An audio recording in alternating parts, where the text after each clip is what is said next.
boa noite a todos. Vamos nos achegando para mais um culto de adoração.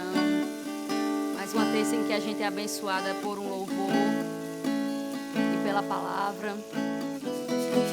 Então, feche seus olhos. Louve ao Senhor com seu coração, com a força que há dentro de você. Cante para Ele, diga o quanto que Ele é lindo, o quanto que Ele é exaltado nesse lugar. Aleluia, Senhor. Encontra, Paizinho, em nós, Senhor, corações, Paizinho, disponíveis, Senhor, para te louvar, Paizinho. Corações, Senhor, disponíveis, Paizinho, para escutar, Paizinho, uma ministração, Senhor, que vai acontecer, Pai, que a gente vai escutar, Pai. E que em nome de Jesus, Senhor, venha, Paizinho, encontrar, Senhor, uma terra fértil, Senhor. E que a gente, Senhor, venha te louvar, Pai. Somente te louvar, Senhor. Cante a Ele. Nosso amigo Santo Espírito,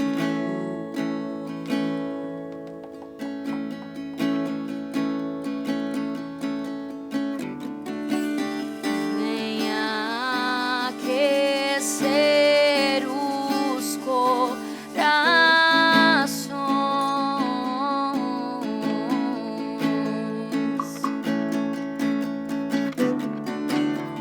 Vem com cura e todo o seu poder.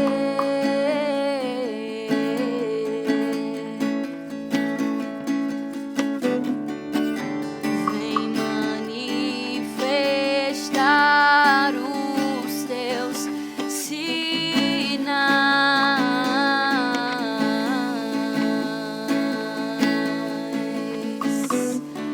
O que dizer, o que fazer quando Ele vem aqui? Mais que ser bem-vindo, nós te desejamos outra vez aqui.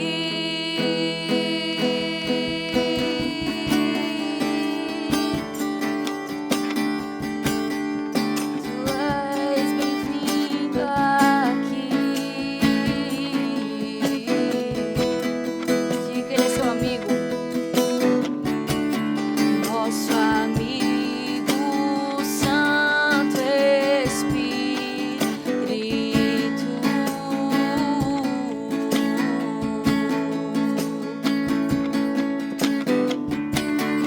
esperamos pelo teu soprar. Com teu óleo, com seu óleo, venha nos ungir.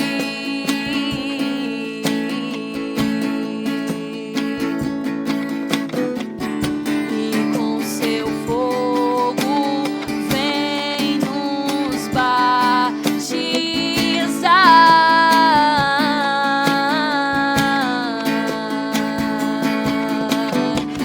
O que dizer, o que fazer quando Ele vem aqui? Mais que ser bem-vindo, nós te desejamos outra vez aqui.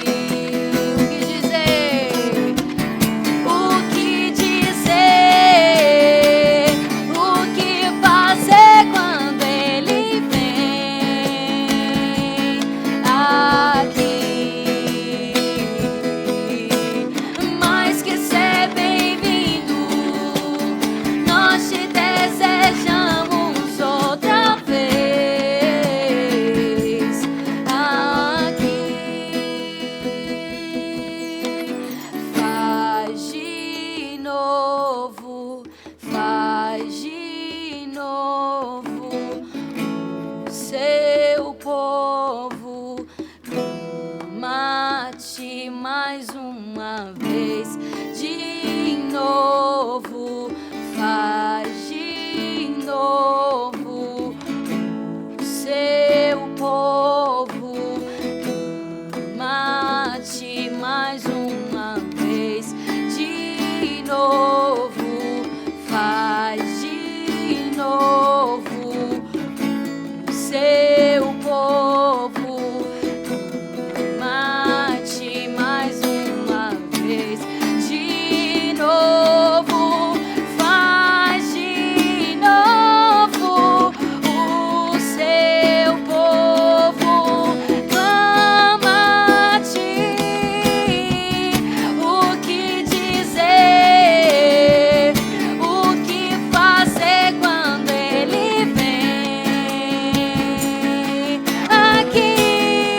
presença vou me derramar e declarar que és santo, o Deus, o som do céu vamos ouvir. Sopra teu vento suave hoje aqui. Eu vou declarar o único nome que salva, Jesus.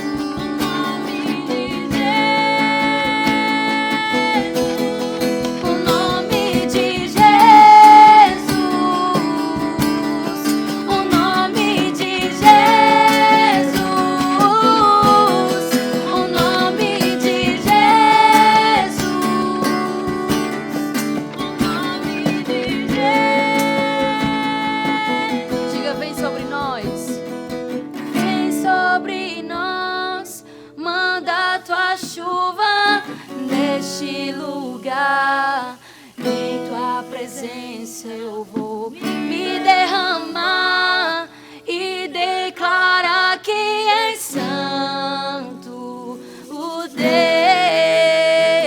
Deus, o som do céu vamos ouvir.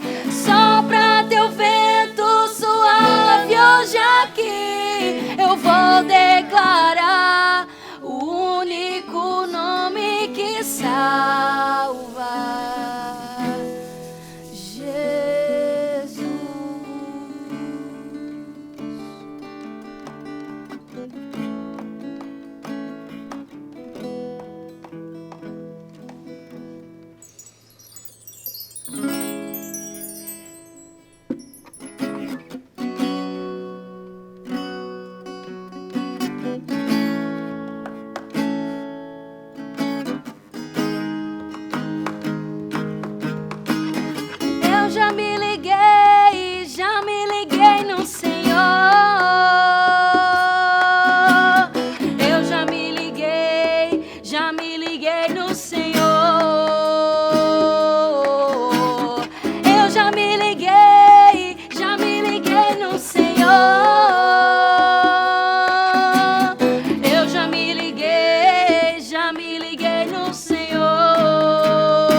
noite.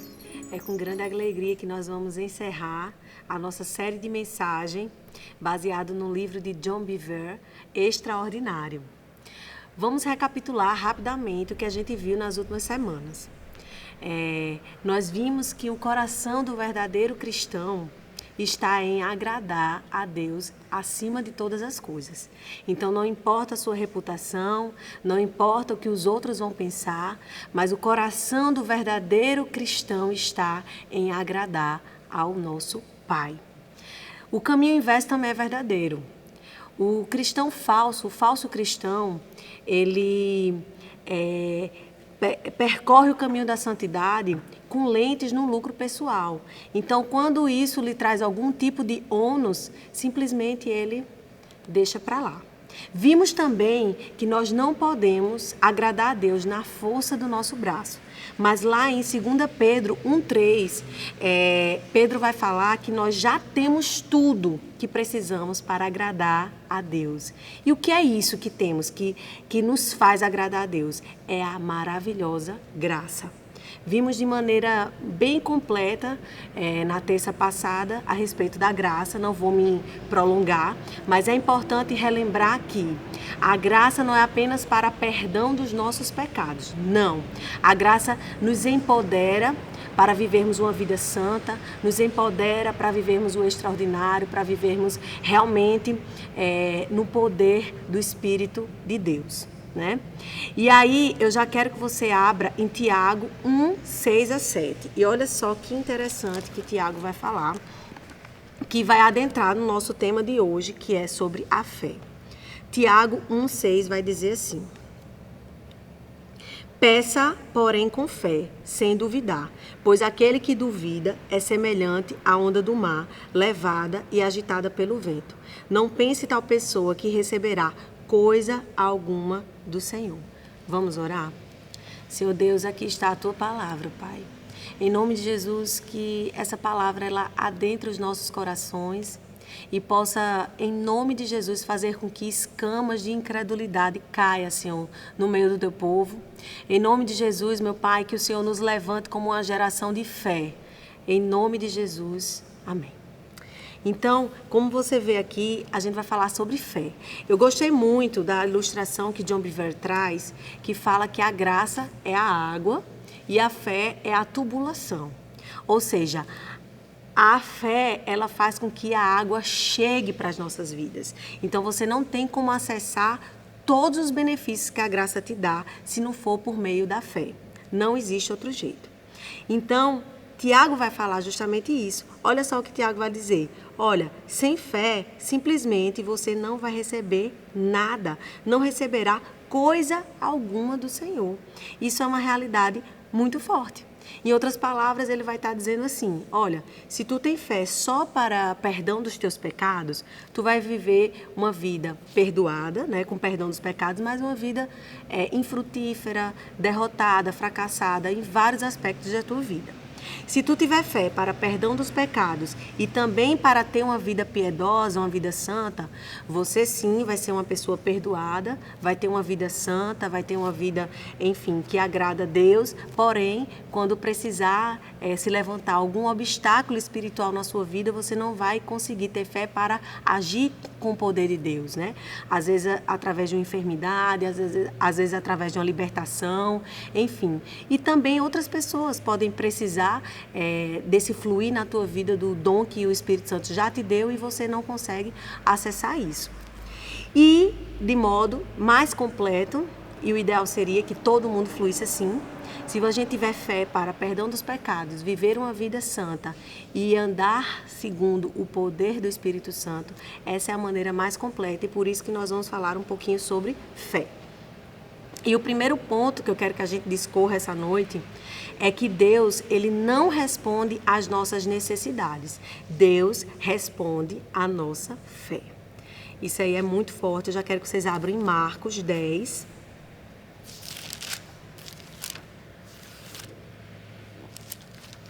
Marcos 10.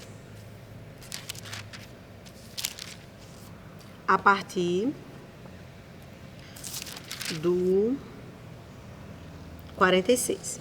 Diz assim: Então chegaram a Jericó.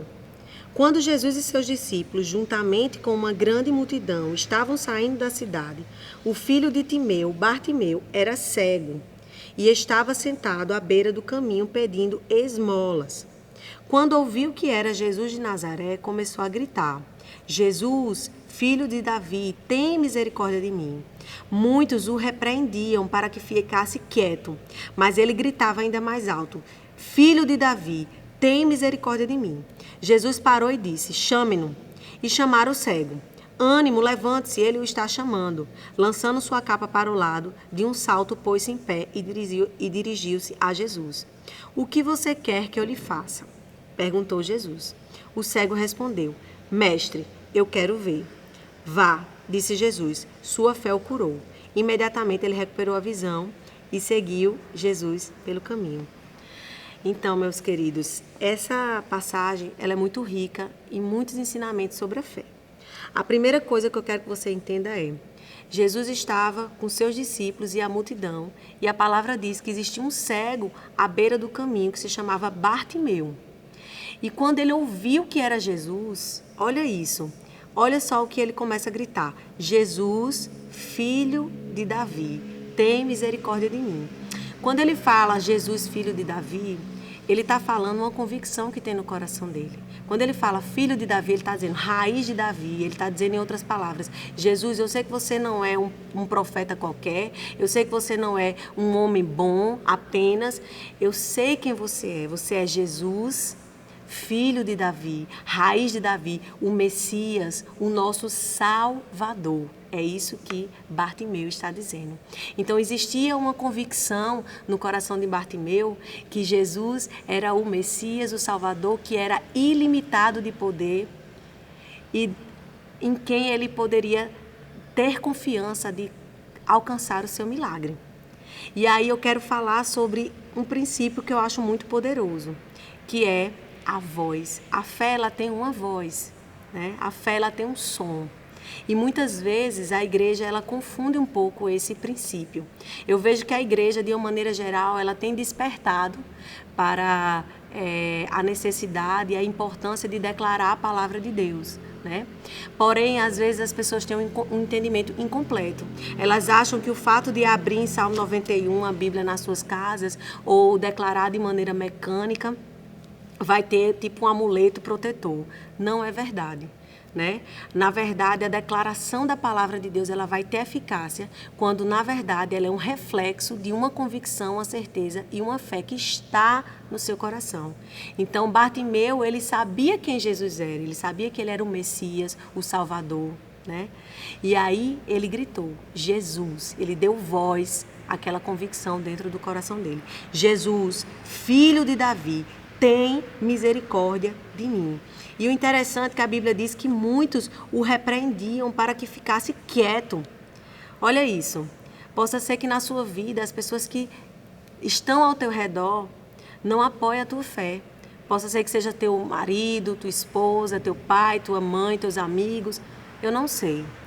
Mas é importante que você saiba essa noite que tanto a salvação quanto o desenvolvimento da nossa fé é um processo individual, né?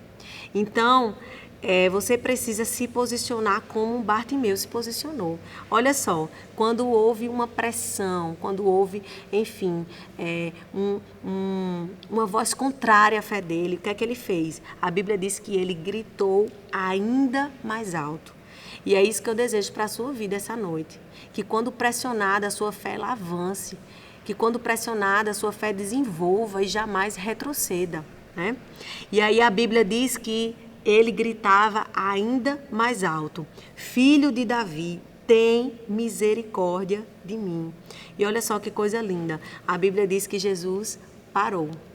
A Bíblia diz que Jesus estava a caminho da saída de Jericó. Então eu imagino que Jesus tinha uma agenda para cumprir e Jesus era muito, como é que eu posso dizer, muito decidido, né, no seu cronograma, mas a Bíblia diz que Jesus parou. E o que parou Jesus não foi as necessidades, não foram as necessidades, porque a Bíblia diz que uma multidão estava com Jesus. Então imagine que nessa multidão deveria existir muitas necessidades, mas foi a fé de Bartimeu que parou Jesus. E a Bíblia diz assim, que quando Bartimeu chegou, Jesus faz a famosa pergunta: o que é que você quer que eu lhe faça?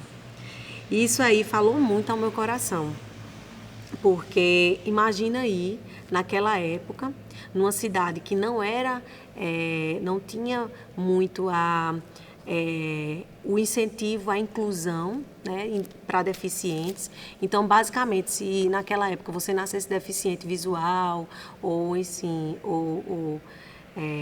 paraplégico, você provavelmente estaria fadado a viver de esmolas, né? Não existia grandes possibilidades.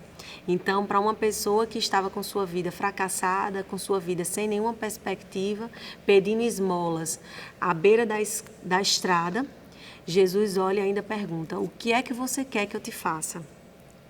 Algo óbvio, né? A gente pode pensar aqui, e muitas vezes a gente pensa isso das nossas vidas. Nós temos umas necessidades que para nós são tão óbvias que a gente acha que não precisa mais falar para Deus, não precisa mais orar e permanecer em fé. E aqui a gente aprende um princípio muito importante nas nossas vidas, que Deus ele quer escutar de nós, Ele quer que a nossa fé ela se manifeste, ela tenha uma voz, né? Para que Ele escute das nossas bocas as nossas necessidades, por mais óbvia que pareça. Nós não podemos nos acomodar e parar de clamar, e parar de orar, e parar de permanecer em fé. Mas aqui Jesus olha para aquele cego e diz: o que é que você quer que eu te faça? E a resposta de Bartimeu também fala muito ao meu coração, porque Bartimeu ele fala literalmente, de maneira direta, a necessidade dele.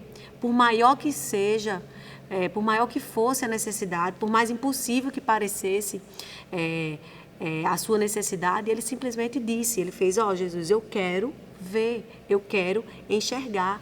Muitas vezes, por raiz de incredulidade, a nossa necessidade parece ser tão grande que a gente vai, de certa forma, adaptando a nossa vida ou pedindo a Deus apenas um paliativo, né?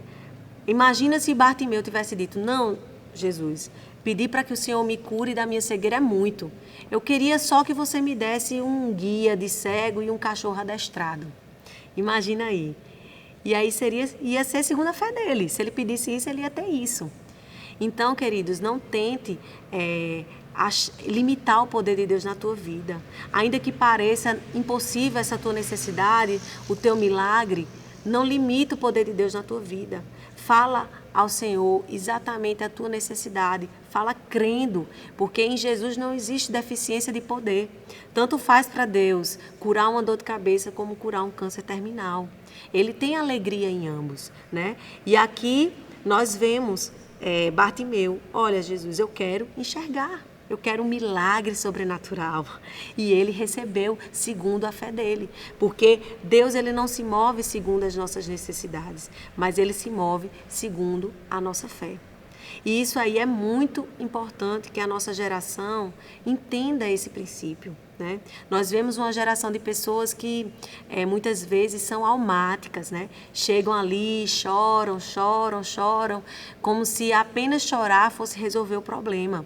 Mas aqui na palavra de Deus a gente sabe que o quebrantamento tem sim o seu papel, mas em termos de milagres, em termos de resposta do céu, não existe outra. É a fé que vai mover o coração de Deus. É a fé que vai trazer a resposta para o teu problema. E muito interessante também, que eu não posso deixar de falar, dessa história, dessa grande mulher de fé, está lá em Mateus 15. Olha só, que coisa linda. Mateus 15 diz assim, a partir do versículo 21. Saindo daquele lugar, Jesus retirou-se para a região de Tiro e de Sidom. Uma mulher cananeia, natural dali, veio a ele gritando: Senhor, filho de Davi, tem misericórdia de mim. minha filha está endemoniada e está sofrendo muito. Mas Jesus não lhe respondeu palavra. Então seus discípulos se aproximaram dele e pediram: manda embora, pois vem gritando atrás de nós. Ele respondeu: eu fui enviado apenas às ovelhas perdidas de Israel. A mulher veio, adorou-o de joelhos e disse: Senhor, ajuda-me. Ele respondeu: não é certo tirar o pão dos filhos e lançá-lo aos cachorrinhos. Disse ela, porém: sim, Senhor, mas até os cachorrinhos comem das migalhas que caem da mesa dos seus donos. E Jesus respondeu: mulher, grande é a sua fé, seja conforme você deseja. Que história, né? É uma das histórias que realmente tira o nosso fôlego.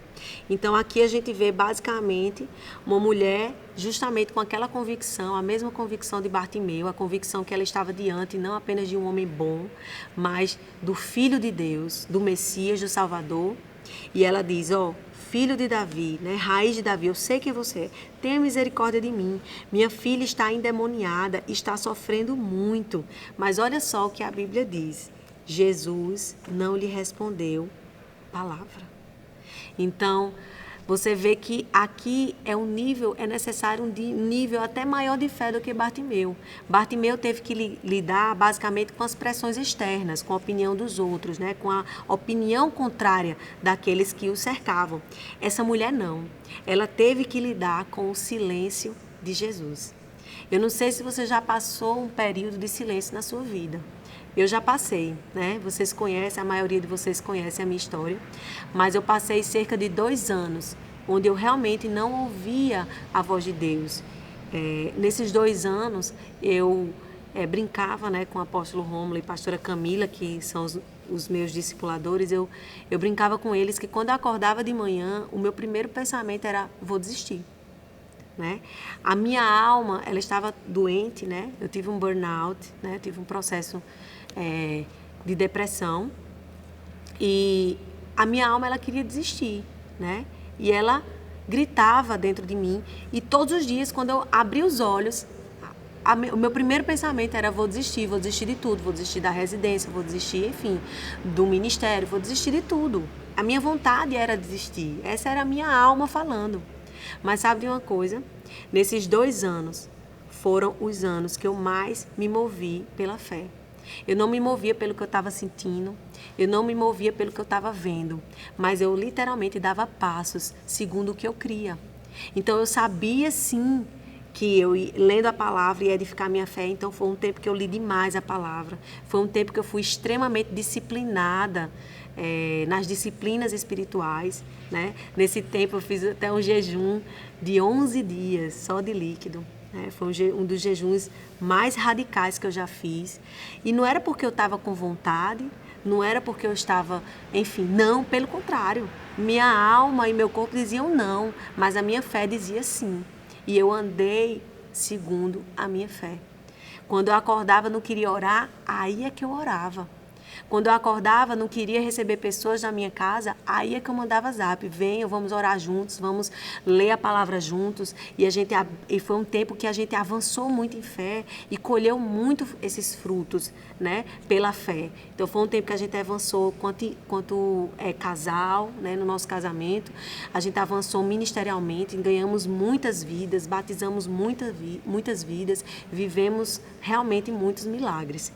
E o que eu quero dizer a você, que se você está passando esse tempo de silêncio, que você não consegue escutar a voz de Deus, ou que você levanta e não tem vontade de ir para a igreja, não tem vontade de orar, não tem vontade, enfim, eu quero te dizer que é tempo de você se mover em fé. A fé não vai se mover pelo que sente ou pelo que vê. A fé vai se mover pelo que crê. E essa mulher, ela se moveu pelo que ela estava crendo. Essa mulher recebeu o silêncio de Jesus. Mas qual foi a resposta dela? Ela retrocedeu? De forma alguma. A Bíblia diz que, pelo contrário, ela começou a gritar. E é isso que eu quero que você faça na sua vida. Você não está sentindo vontade de orar? Aumente o volume, clame. Não está sentindo vontade de ler a Bíblia? Faz um cronograma e lê ainda mais do que você leria. Não está com vontade de ir para a igreja? Jejua e chega antes.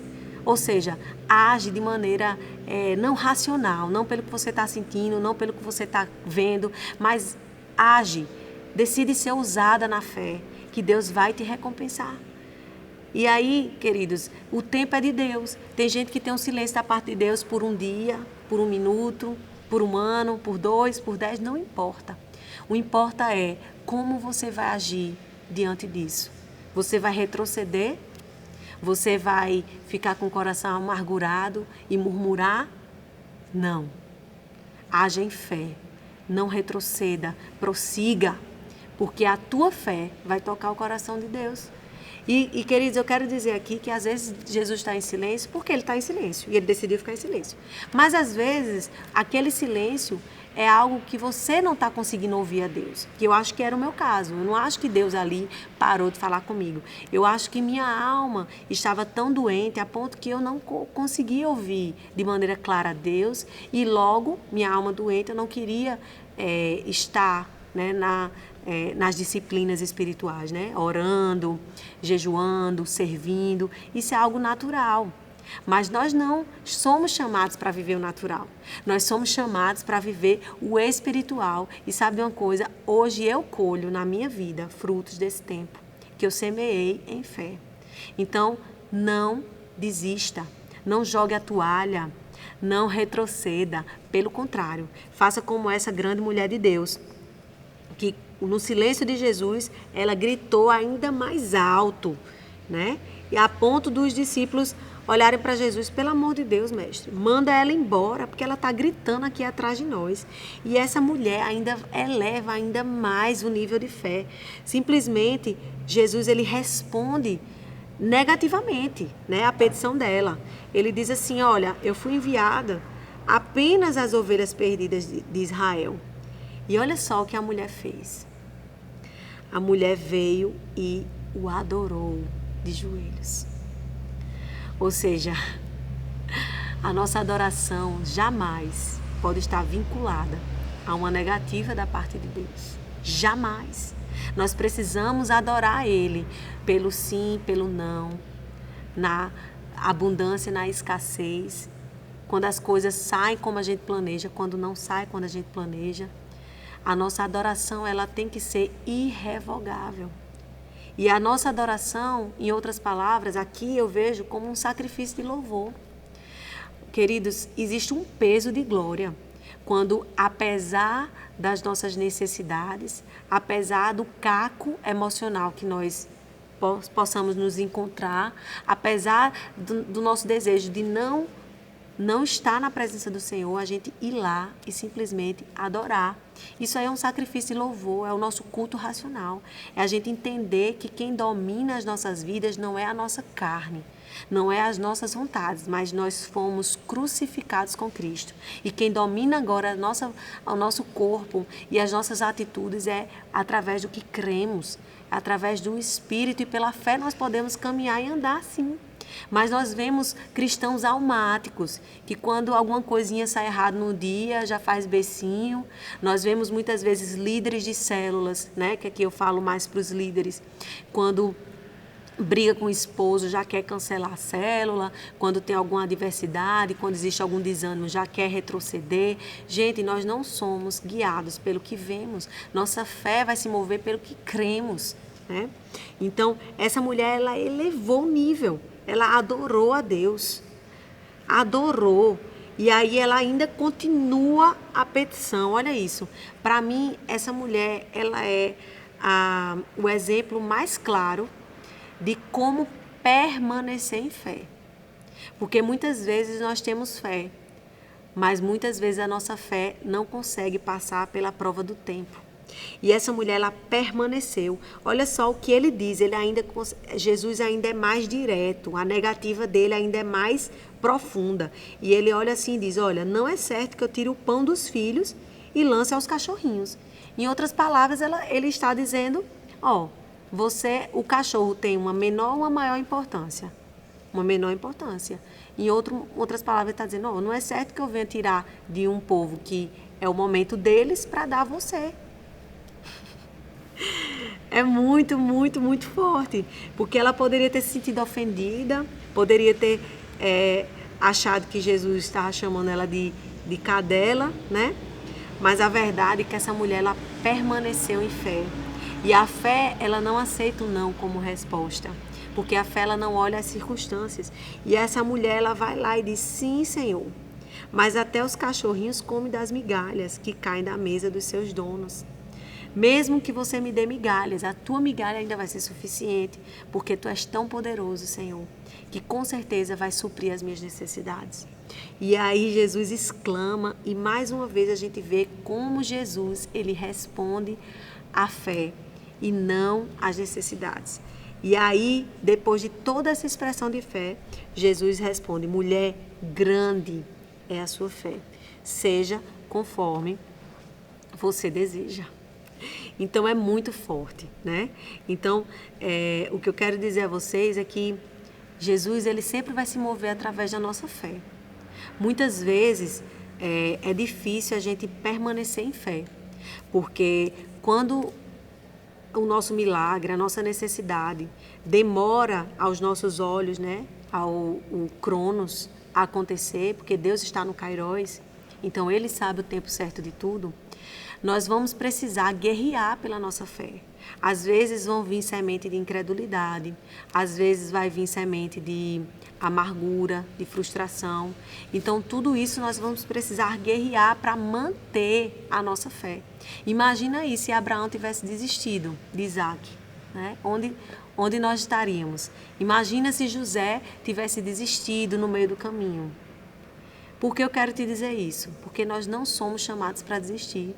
Se você tem um sonho, se você tem uma necessidade, se você tem um milagre que você precisa da parte de Deus, eu quero te chamar a esse lugar de permanecer em fé.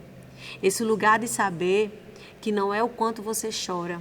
O nosso choro e a nossa dor, ela é genuína. E Deus, ele tem empatia com isso. Deus, ele sofre conosco.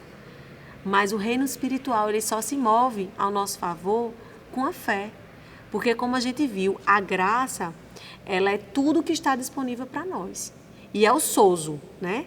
Então, é salvação do espírito, né? Da alma, é a sanidade mental, a sanidade da nossa alma e a cura dos nossos corpos. A Bíblia diz que ele foi ferido por nossas transgressões, moído por nossas iniquidades. O castigo que nos traz a paz estava sobre ele e por suas pisaduras fomos sarados. Então, é o como completo. Através do sacrifício de Jesus, nós temos tudo.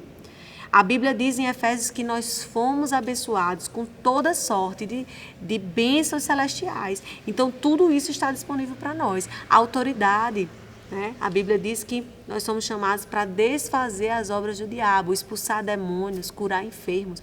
Tudo isso está disponível para nós. É a graça que nos dá. Mas como é que a gente acessa isso para trazer a nossa realidade? Através da fé. Não tem outro jeito.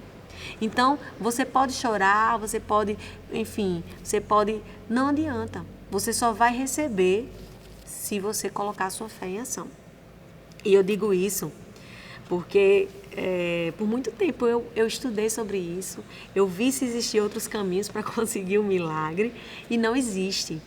O caminho que existe é esticar a fé, é aumentar a fé, não tem atalhos, né? Esse é o caminho. Então, por isso que vemos em determinada vida dos discípulos, quando a ficha deles cai, que a vida com Deus, ela não pode ser vivida sem fé ou com pouca fé, eles vão fazer uma pergunta que é o nosso segundo tópico. Como aumentar a nossa fé? Né? Quando os discípulos, eles entendem que sem fé, pouco acesso, sem fé, nenhum acesso à graça e nenhuma capacidade de agradar a Deus. Com pouca fé, pouca capacidade de acessar a graça e pouca capacidade de agradar a Deus. Com muita fé, muita capacidade de acessar a graça e muita capacidade de agradar a Deus. Então, quando você entende que sua vida vai ser vitoriosa, ao passo que você desenvolve a sua fé, você entende a importância dessa pergunta. Como eu consigo fé? Como aumentar a minha fé?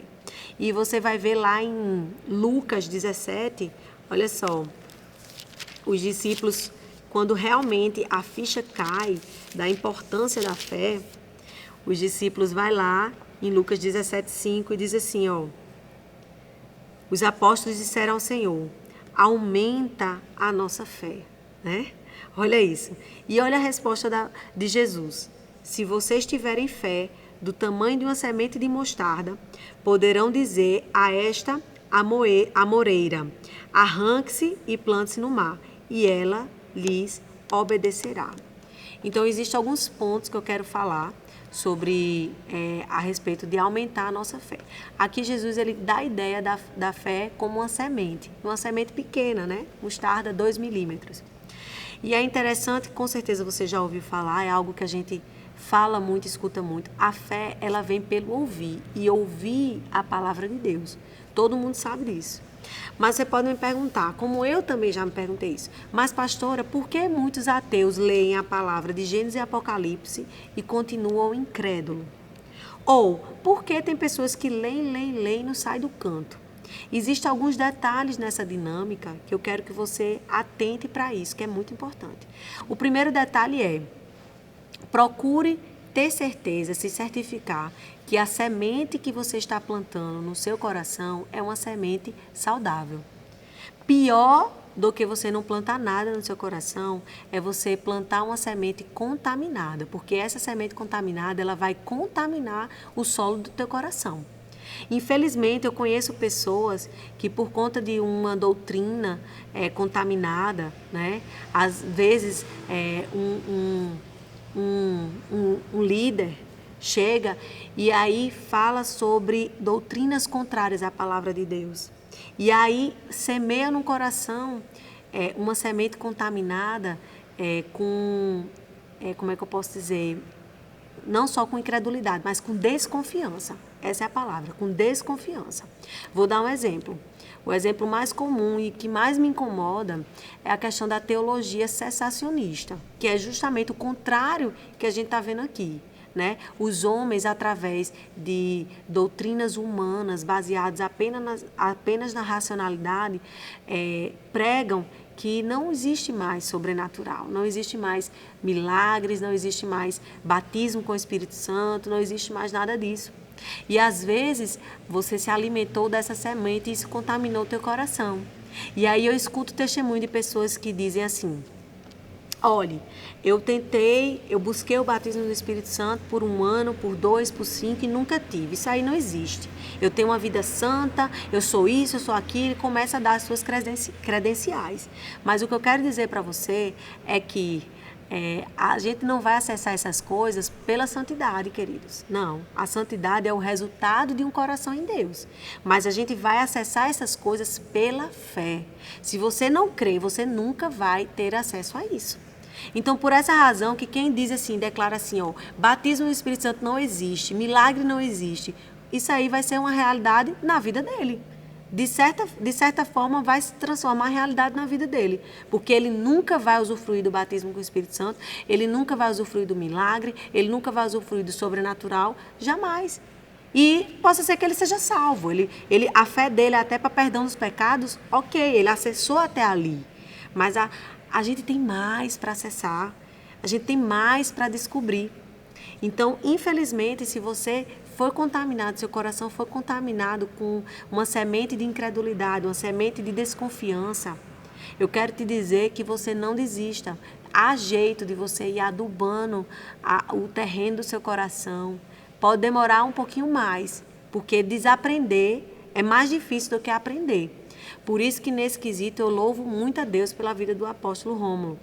Porque quantas vezes eu quis fazer cursos diversos e ele, epa, não é o tempo. E eu, não, mas eu quero porque eu posso, porque eu estou sentindo. E ele, calma, Tawane, não é tempo. E no tempo certo ele me liberou para algumas coisas, né? E recentemente até eu já tinha visto o preço, tudo, para adequar a minha vida a um curso X. E fui chegar para ele para pedir a bênção. E ele, não, porque isso aí pode roubar a tua fé. Então, esse cuidado, qual semente nós estamos deixando cair no nosso coração? É uma semente saudável, de um evangelho genuíno, um evangelho de fé?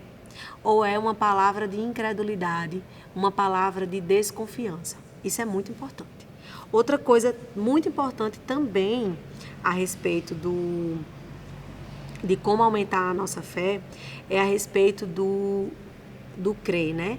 Na verdade, enquanto a leitura da palavra, o acesso à palavra for só intelectual, ela não vai conseguir acrescentar a nossa fé. Nós precisamos, com o coração, crer. Lá em Romanos 10, como já foi dito, nós precisamos com o coração crer, não é com a mente, é com o coração. Então, por isso que eu falo tanto a respeito da importância do meditar. O que é meditar? Não é ficar, não. Meditar é você pensar continuamente naquilo. É digerir, é começar a pensar, a crer, e aquela palavra vai tomando forma dentro de nós, e aquela semente vai descendo para o nosso coração. É como se a gente digerisse, tá? Eu vou dar um exemplo para vocês, e esse exemplo que eu vou dar até parece um pouco com esse exemplo que Jesus fala aqui, da amoreira. Olha só, Jesus diz que se nossa fé for do tamanho da semente de mostarda, a gente pode falar à amoreira, arranque-se e plante-se ao mar, e ela lhes obedecerá. Eu lembrei na hora a respeito de um dos metanoias. Aconteceu que nós temos um evento evangelístico que dura 3 dias, e aí nesse evento evangelístico, para resumir que a história é grande, no primeiro dia uma mala sumiu de uma das meninas que estavam fazendo. E aí foi procurado no ônibus, foi procurado nos quartos, foi procurado nos corredores. Toda a equipe se mobilizou, a equipe do apoio, né, as líderes de quarto, contamos as malas, enfim. Fizemos aquele pente fino e nada dessa mala apareceu. Realmente não apareceu, isso era na sexta.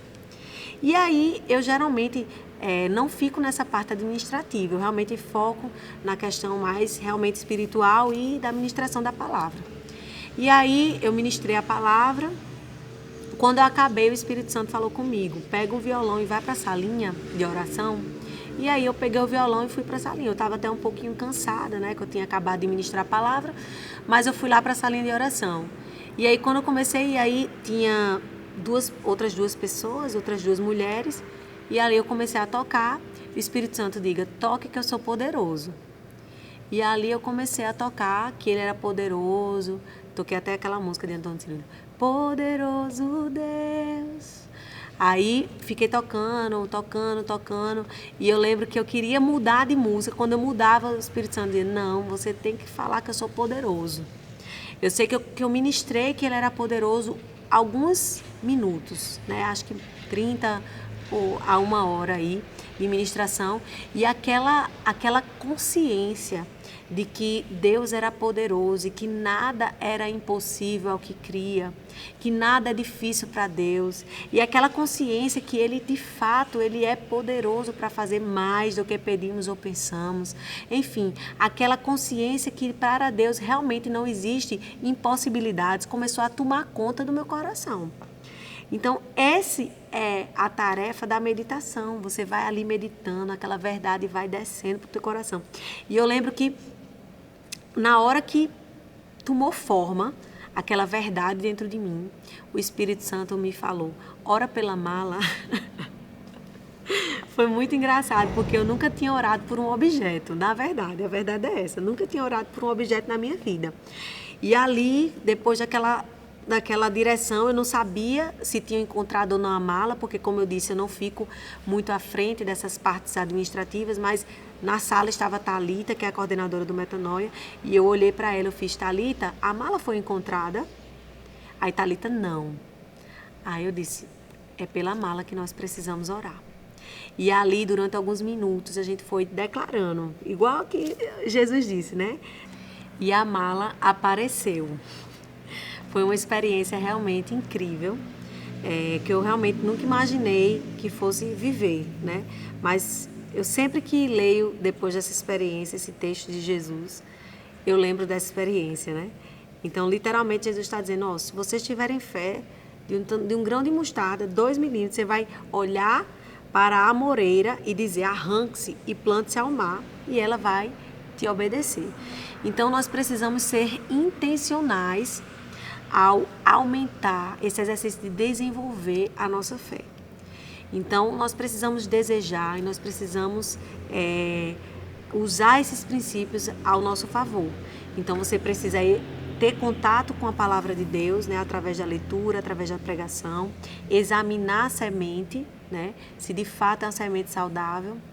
Quando você receber aquela semente, você não pode plantá-la apenas no intelecto, mas você precisa deixar aquilo ter uma meditação e criar forma dentro de você para descer para o coração.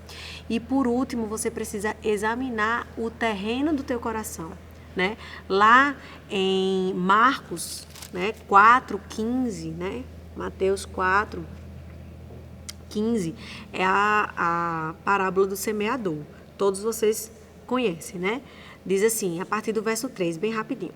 O semeador saiu a semear. Enquanto lançava a semente, parte dela caiu à beira do caminho, as aves vieram, comeram. Parte dela caiu em terreno pedregoso, onde não havia muita terra.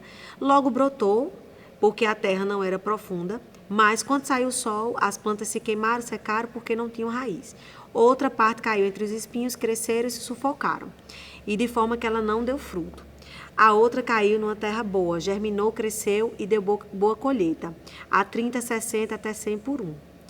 E aí, mais na frente, os discípulos vão perguntar o significado da parábola e ele vai dizer: o semeador semeia a palavra. Então, a semente que é semeada é a palavra. Mas o terreno do coração são as pessoas. Então, existe aquelas onde a semente que fica à beira do caminho, a palavra é semeada, mas depois que escuta, Satanás vem e retira a palavra semeada. Então, eu quero de maneira rápida te dar um conselho. Toda vez que você vai receber uma palavra que vai mudar a tua vida, vai ser um divisor de águas, o Satanás vai de alguma maneira tentar macular aquilo, vai tentar roubar. Às vezes através de uma seta, às vezes através de uma pessoa, às vezes através de um ensinamento errado, enfim. Não importa. O importa é que a gente aprenda a blindar. Eu vou dizer a vocês como eu faço na minha vida. Às vezes Deus me fala alguma coisa, tipo assim, Deus é poderoso. E aí, de repente, vem uma seta dizendo, não, mas isso é muito difícil. Quando vem a seta, a gente já tem que estar ligado. Isso pode ser o diabo, pode ser a ave querendo roubar a semente. Então, nesse momento, você tem que se levantar em fé e aí declarar a fé e ir atrás do que vai acrescentar a tua confiança. E não o contrário. Desconfie da sua desconfiança. Então, nós precisamos nos blindar dessas investidas de Satanás de roubar, né, a semente da palavra que é semeada. Você vê uma palavra como essa séria. Quantos princípios espirituais, quanta profundidade. Muitas pessoas tiveram essas sementes roubadas, né? Então, se blinde o seu coração e não permita que o diabo venha roubar. E aí ele continua, outra semente foi lançada em terreno pedregoso. Ouve a palavra, recebe com alegria, mas não tem raiz, permanece pouco tempo. Quando surge tribulação ou perseguição, por conta da palavra, abandona. Gente, esse tipo de pessoa é aquela pessoa que quando surge alguma dificuldade, ela desiste. É aquela pessoa que não consegue permanecer em fé.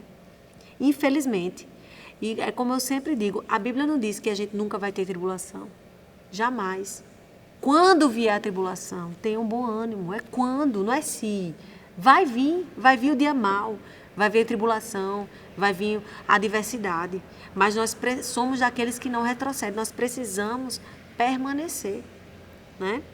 E nós vemos pessoas desistindo no meio do caminho, né? E a semente ali morre, né? Que foi plantada anteriormente. E por último, uma que é muito comum e é bem triste, que é a semente lançada entre os espinhos.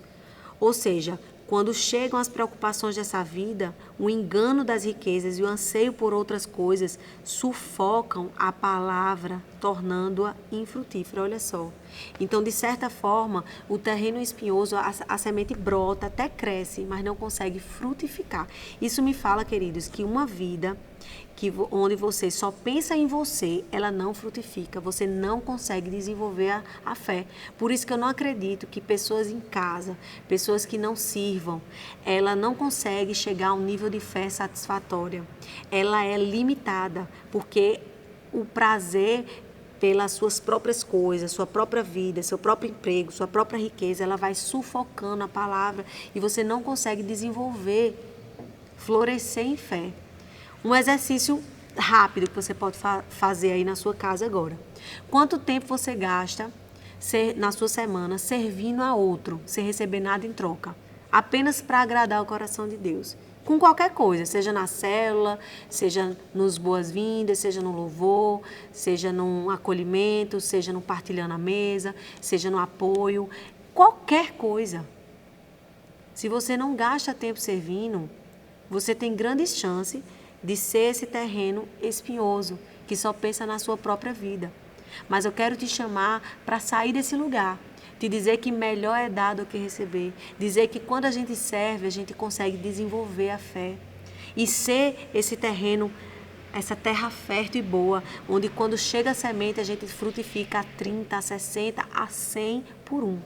Então não perca essa oportunidade. Você que é líder de célula, estava triste, estava desanimado, eu te chamo para ficar feliz, se alegrar em saber que você está servindo a Deus e com isso você está sendo uma terra fértil para quando a semente do Senhor chegar, você poder frutificar.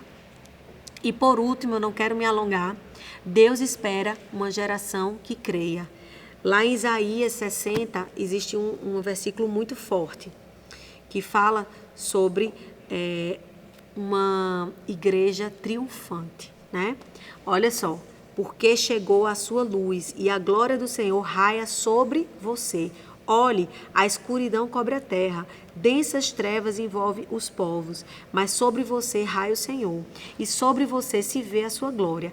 As nações virão à sua luz, e os reis ao fulgor do seu alvorecer. Olha só, gente, aqui ele está descrevendo o avivamento. Ele está descrevendo basicamente o mundo que jaz no maligno, tem dessas trevas, e aqui a igreja, onde tem uma luz que raia, a luz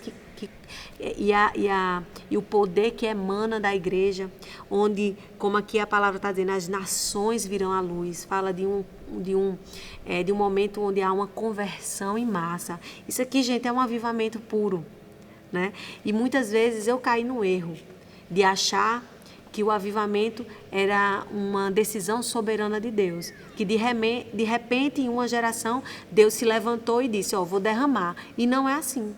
Aqui a gente vai ver que Deus está esperando uma geração que creia, está disponível avivamento para todas as gerações, mas existem algumas gerações que se levantam e entendem esse princípio e pela fé acessa o que já é nosso. Então a minha palavra para encerrar essa série maravilhosa de mensagem vai estar lá no último capítulo de Marcos, né? Que a gente precisa entender que isso é para nós, né? Para nós, para nossa vida hoje, né? Tá lá em Marcos, o último capítulo, e diz assim, é o próprio Jesus dizendo, lá no versículo 16, capítulo 16, versículo 15. Vão pelo mundo todo e pregam o evangelho a todas as pessoas. Quem crer e for batizado será salvo, mas quem não crer será condenado. Estes sinais acompanharão aos que creem. Não é esses sinais acompanharão aos que choram. Ou esses sinais acompanharão aos sinceros. Não é nada disso. Sinceridade, choro, quebrantamento tem o seu papel.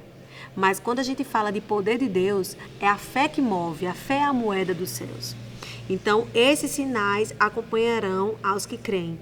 Em meu nome expulsarão demônios, falarão em novas línguas, pegarão em serpentes e se beberem algum veneno mortal, não lhes fará mal nenhum. Imporão as mãos sobre os doentes e esses ficarão curados. Então, essa deve ser a nossa realidade. Eu e você precisamos entender que a nossa fé precisa nos levar a este lugar, né? Nós precisamos ter fé para sermos perdoados, ter fé para superarmos as nossas fraquezas e debilidades e termos uma vida santa. E termos fé também para viver este sobrenatural e esse avivamento, porque Deus está esperando uma igreja que crê. Eu quero orar por você para encerrar. Eu quero fazer 2 orações, basicamente. Eu quero orar primeiro para você que ardeu o teu coração, que você entendeu, que é como se agora tudo fizesse sentido, né? O sacrifício de Jesus por você e você quer entregar a sua vida para Jesus. Eu vou fazer uma oração, você repita aí na sua casa.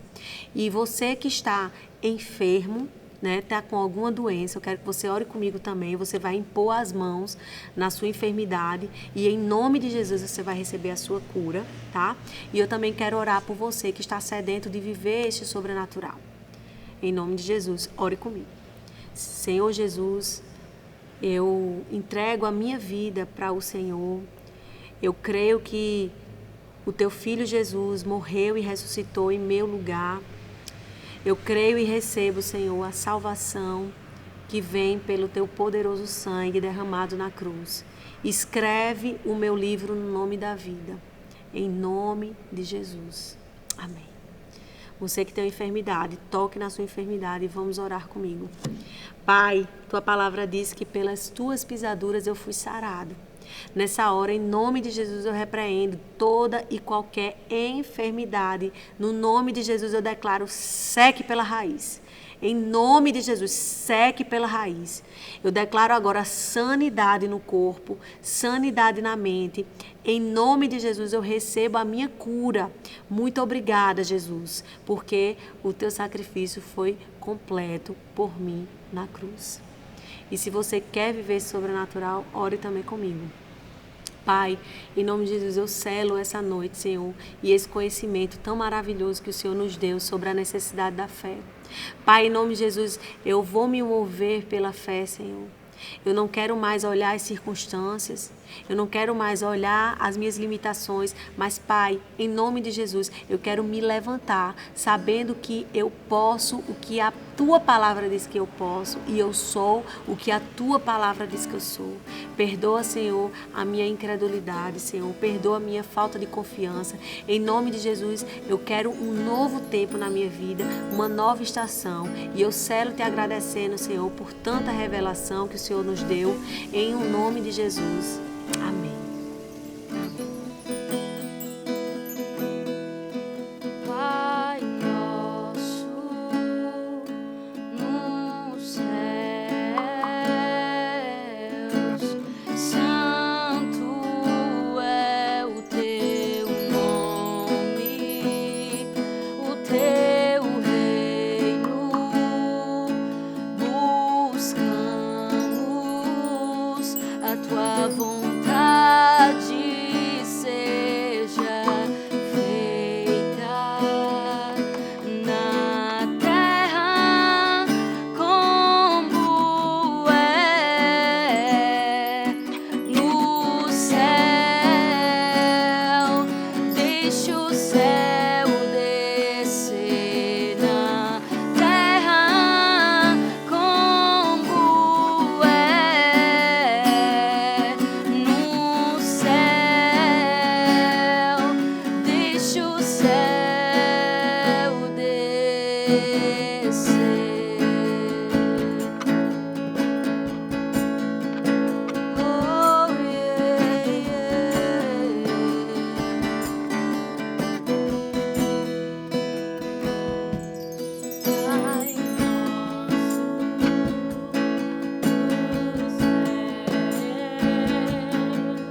maravilha, que alegria podermos ter esse contato profundo, esse entendimento a respeito da palavra do Senhor.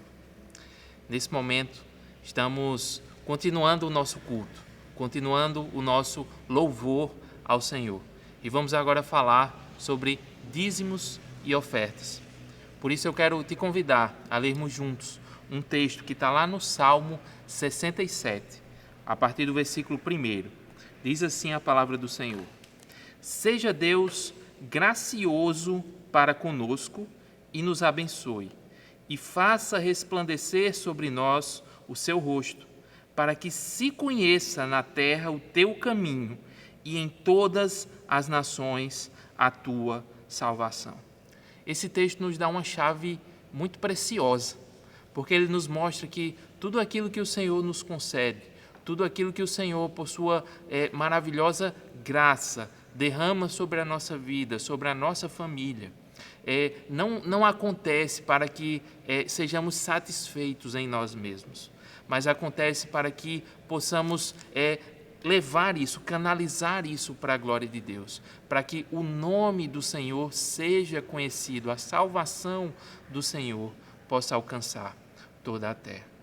E eu quero te dizer que em meio a essa pandemia não podemos, de fato, esquecer as dificuldades que existem, mas há uma esperança que suplanta todas essas coisas. Há uma esperança que nos leva a olhar adiante, além das circunstâncias.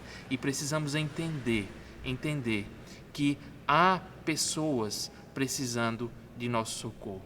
Que nós, por mais limitados que sejamos, nós podemos ser mãos que socorrem, braços que abraçam e levam a alegria do Senhor até aqueles que mais precisam. E nessa pandemia, o Senhor tem realizado um milagre, que é o milagre de que a sua palavra tenha alcançado lugares impensados, lugares inimagináveis antes dela. Portanto, nada foge do controle do Senhor. E é preciso, portanto, que sejamos fiéis nos dízimos, diligentes e generosos nas nossas ofertas, para que a obra do Senhor ela possa permanecer, ela possa continuar. Não ouvide, não ache que a sua contribuição não faz diferença, ela faz toda a diferença. Portanto, sejamos fiéis. Aqui você vê a conta da nossa igreja, você vê os dados bancários da nossa igreja. E eu te convido, sendo possível, a fazer essa contribuição no poderoso nome de Jesus. Da mesma maneira, nós continuamos com a nossa campanha de arrecadação de donativos, de alimentos, né, para socorrer pessoas em estado de extrema necessidade. É o Partilhando a Mesa. E todas as sextas-feiras nós estamos aqui para receber donativos, receber alimentos. Portanto, acompanhe as nossas redes sociais, entre em contato por meio dos nossos canais de comunicação, para que você também possa abençoar essas vidas, no nome de Jesus. Uma iniciativa da nossa igreja durante esse período foi confeccionar máscaras com o logo da nossa igreja. Não para simplesmente fazermos algum tipo de propaganda, não, a intenção não é essa, mas a intenção é que o lucro com a venda dessas máscaras seja revertido para o Partilhando a Mesa. Portanto, se você quer também abençoar essas vidas por meio dessa estratégia, você também pode entrar em contato conosco e solicitar maiores informações. Com isso, nós encerramos aqui o nosso culto desta terça-feira e desejamos a você, rogamos a Deus que conceda uma semana extremamente abençoada na presença do Senhor. Deus é contigo.